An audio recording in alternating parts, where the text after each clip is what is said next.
we are going to dive deeper into positioning and how to figure out how do you articulate what you do, make a difference so that you stand out, and that leads to sold out offers. We're going to be breaking that down in my free live 30-minute workshop on September 18th called How to Build a Brand People Feel, Not Just Follow. Because as you know from this episode, emotion equals trust, trust equals sales.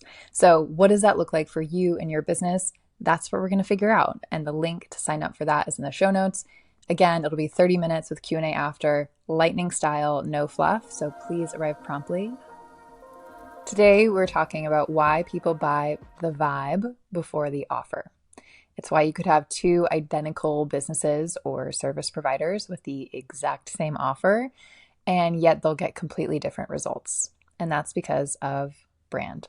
But it's also because of a lot of different tips that we're going to go through today, ranging from buyer psychology, emotional psychology, how we interpret information, as well as some branding tips and tricks. So before we dive in, I think it's important to define what a brand is. I know the word gets thrown around a lot, and it is not just the colors and the website and all that good stuff. Your brand is ultimately what builds trust with people. It is what delivers that vibe that we're talking about today. It is not just visual. It is not just the graphics that you use and how you use them. When I talk about the brand today, I am talking about how do you talk about what you do and how do you talk to your people through marketing, because that is also very much the brand. And I'm actually going to be speaking more to that today than the visuals, although the visuals are part of this too. Right? The words and the visuals come together to create the material that you share out into the world. And when it comes to your brand, it's like, what is the consistent thing that you're sharing with them? Let's dive in. Welcome to Confessions of a Spiritual Entrepreneur. I'm Samantha Fackler, your host, business mentor, brand strategist, and someone who believes that building a business is one of the most spiritual journeys you can take. I am here to help you grow your business through proven strategies and aligned practices, so ultimately you can make more money while being in a state of ease. Now, why me? I have worked with over 100 companies and almost 14 years in the brand and marketing space. I've worked with brands that you, your mom, and your grandma know, but I am also spiritual. I love astrology, I keep crystals in my desk, and I'm a Reiki master. So I bring an extra little flavor to this conversation. Let's get into it. So the first piece today I want to talk about is a real life example of when I needed to hire a bookkeeper. Now, bookkeeping is a pretty straightforward service, right? It's a lot of numbers. I even did like an accounting course in college, so I'm not afraid of bookkeeping or accounting, but I just got to the point where I was like, I don't have time to do this. I need to hire this out, and I want someone who's an expert and who I trust, because we're talking about money, right? And it really doesn't matter what you're hiring for in your business. Trust is a huge component, because we're trusting someone with our business and with our thoughts and with our internal world that then shapes our external world. When I looked at bookkeepers, I remember seeing two people who did the exact same thing, exact same service. The price was also the exact same. They were both $500 for whatever this package was, and the package had the exact same bullet points below it.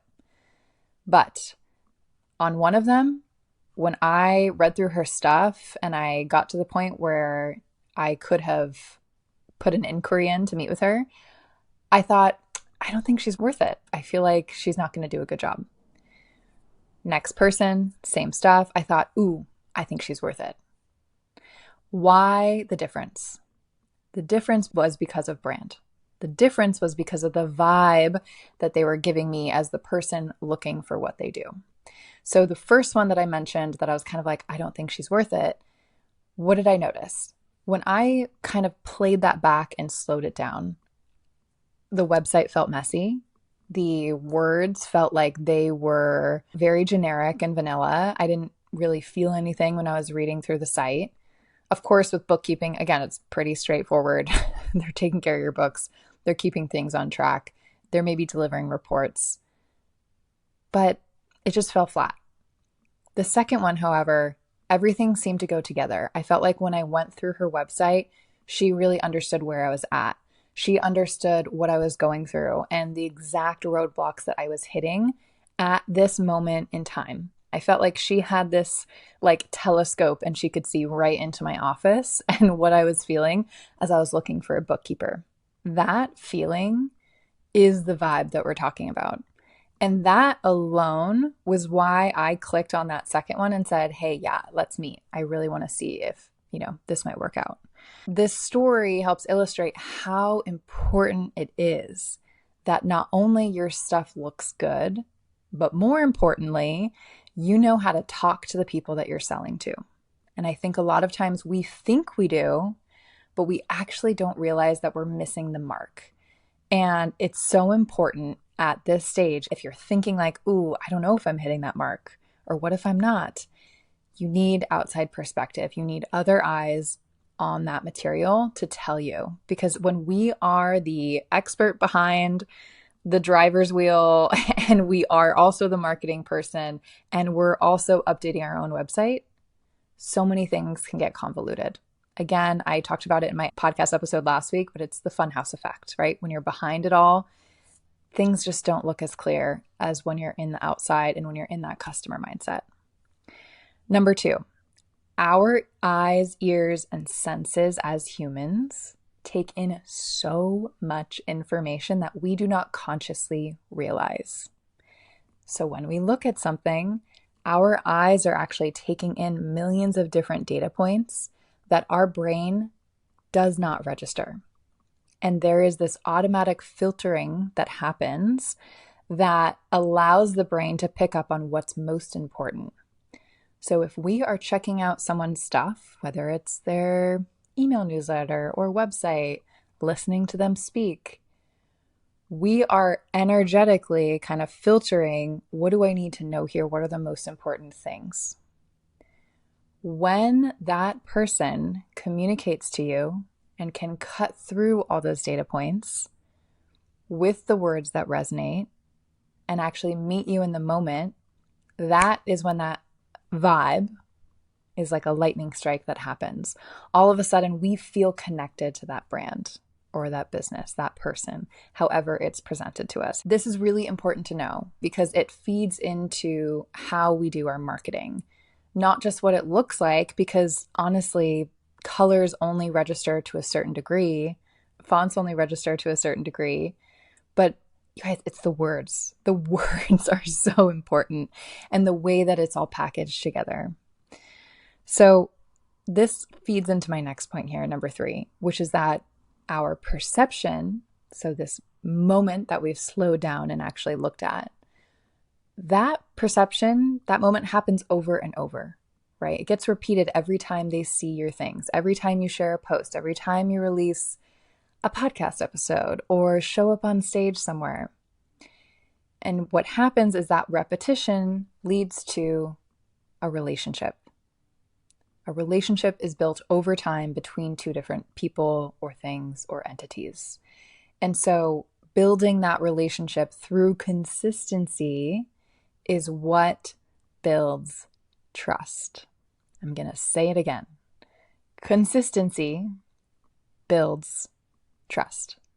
That's why with marketing, we're always putting out material because we need that consistent drumbeat. And we're saying a lot of the same things over and over. But there is a way to figure out how to make it feel fresh and fun and still have it, enjoy the marketing piece. But yes, you are saying the same things because your business solves a certain problem. And when you're consistent with how you look and how you feel and how you sound, all of a sudden people really start to build a relationship with what you're sharing. And what does that do? That means they trust you. And then ultimately, that brings us to the big point, the huge takeaway here. Trust equals, hey, here's my money. Like it leads to sales. When we trust a brand, we enjoy giving them our money. We're like, hey, I believe in what you're doing and what you're saying, and I know this is going to be worth it. And it's so important because that is the point of branding. When I think of the definition of branding, it is trust building ultimately. That is what you're doing. And you don't need to have the fanciest looking brand or hire a $10,000 brand designer. You just need to be consistent and stick with something that goes together visually, at least like at the 60 to 70% mark. Because if you're changing up your colors and fonts all the time, if you're changing up the way that you talk, even if you're changing up the way that you talk about your business, you're going to confuse people. And that inconsistency is going to break trust, even with people you know. I've heard it from friends who have shared things like, oh yeah, she's like onto her sixth or seventh business now. I don't know what she's doing. But there's not as much support or enthusiasm as it was for some of those earlier directions that that person took. Now, nothing against a pivot. I'm the biggest advocate of a strong strategic pivot.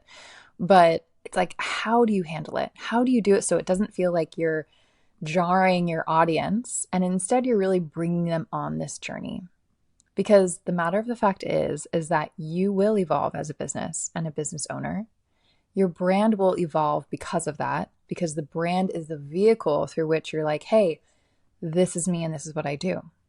This is why it's important and why it's going to change your life in some way.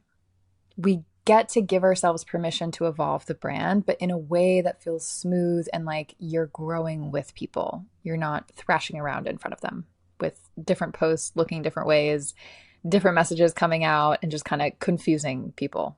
Bringing it back, I meet so many business owners that are like, I need to work on my offer. I need to refine it. And maybe that's true to some degree, but even the best offers that feel perfect and aligned and they're priced right, they will not sell if there is not a cohesive and clear brand around it. Now, an example of this is that I am a coach and I am a good coach. I think I'm excellent. I get excellent testimonials and everyone who works with me has positive things to say. It's beautiful. But when my brand was feeling a little loosey-goosey and I was still trying to figure out how I wanted to talk through my brand, then I felt like my offers weren't selling. And I was wondering, like, should I change the pricing? Should I change the format? What's going on? When I figured out it was that deeper positioning problem, that deeper problem of like, I didn't really know how to talk about what I did. More importantly, I didn't know how to articulate why I was different from the hundreds of other business coaches that are out there in the world. Until I got that piece, my offers weren't selling as high as they could have been. Once I got positioning locked in and I figured out those differentiators, boom, offers are selling, people are coming in, opportunities are coming for me. I had features, people like Investopedia reach out being like, hey, we want to feature you in this article. I didn't have to do any of that work. I didn't have to chase clients down. I didn't have to go pitch myself to things like Investopedia and other publications like Voyage LA that reached out. Because of my brand, it naturally attracted opportunities to me because I finally got clear on like what it is that makes me me. How do I change people's lives and businesses? And I was able to put that on display through the right words in the right vehicle of what we're calling the brand. Okay. I think to illustrate this even more for a bit, like when I say the brand, it's because I know my positioning. So what makes me different and how I articulate that. It's the consistency in the look and feel and tone of what I'm talking about. And honestly, like the templates that are using consistent colors and consistent fonts that I've been using in my business for now many moons since I rebranded. So when I say the brand, that's what I mean. That's what I'm talking about. The last and one of the most important pieces of this entire lesson that you're getting today through this podcast is that people buy on emotion. So these words and images that they are consuming through social media, email, live in-person events, they are obviously consuming a lot of information through the senses. But then what happens in the body is that we start to interpret those. And our body, our physical, emotional, mental being begins to react to those things. So when we're listening to someone and we feel like, oh, we're getting inspired, I feel lit up, I feel like I can do anything, I can make anything happen. That's a beautiful feeling. How did that happen? It's because this person shared these words that reacted with where you are in the moment, and it maybe made you think about certain things or feel certain things, and then boom, that emotion is there. And when that emotion blooms, suddenly you have a relationship with that person on the other side. People buy emotionally. After 13 years in branded marketing, watching countless people make buying decisions and analyzing why they're making those decisions, it's always based off of emotion. That's why if you were to, do some reverse engineering and actually analyze marketing copy, and you look at all the big brands and what they market based off of benefits and that experiential transformation, not the features. So if you're talking about a tech product, let's use Flowdesk for an example. I have my Flowdesk water bottle right here. I love Flowdesk. It's not because of certain features that they have with email scheduling and workflows. No, it's because emails are easy. And I think, what is their line? Flowdesk makes beautiful emails really easy. And that's their differentiator. That's their positioning. Because other email systems are not so pretty and it's really hard to make them beautiful. And it's actually like really technical and difficult to on-ramp to some of those other platforms. So with Flowdesk, that's their positioning. That's their brand. And I love Flowdesk as a brand. I mean, I have their water bottle sitting right here. It's that emotion. So the emotion at play in this example is like, I want my stuff to look beautiful because I value that. I want everything that comes out of my business to look beautiful. I have worked, again, with so many brands at this point that I know how important it is for things to feel consistent and polished and to look good. And honestly, that's like how I live my life. I like to look polished. I'm always trying to get a little better in that department, but it feels good to me to feel put together. And that's exactly how my brand operates too. And so because of that, when Flowdesk shares information and it filters through my little brain and it bounces off these truths that I hold dear to me, that make up my identity as a woman and business owner, I resonate with that. Suddenly I go, yes, Flowdesk, I want my emails to be beautiful and I want them to be easy. Both of those things are very important to me because I've also experienced how emails are not beautiful and not easy on other platforms. Suddenly, I have a relationship with Flowdesk. I purchase, and guess what? I've been a loyal user for, 5 years now with Flowdesk, and I plan on using them forever. Ultimately, when your brand fails to be, quote, magnetic and naturally pull people in with the way they position themselves, the quality of materials that are coming out, the consistency of how things look, feel, and sound, when that is not there, offers will not be sold. So you want your offers to sell, get consistent, make it polished, figure out your positioning. Thank you for listening to today's episode. If you got something out of today, please share this with a friend. Sharing is caring. You can find me on Instagram at samantha.fackler. And with that, we will catch you next time.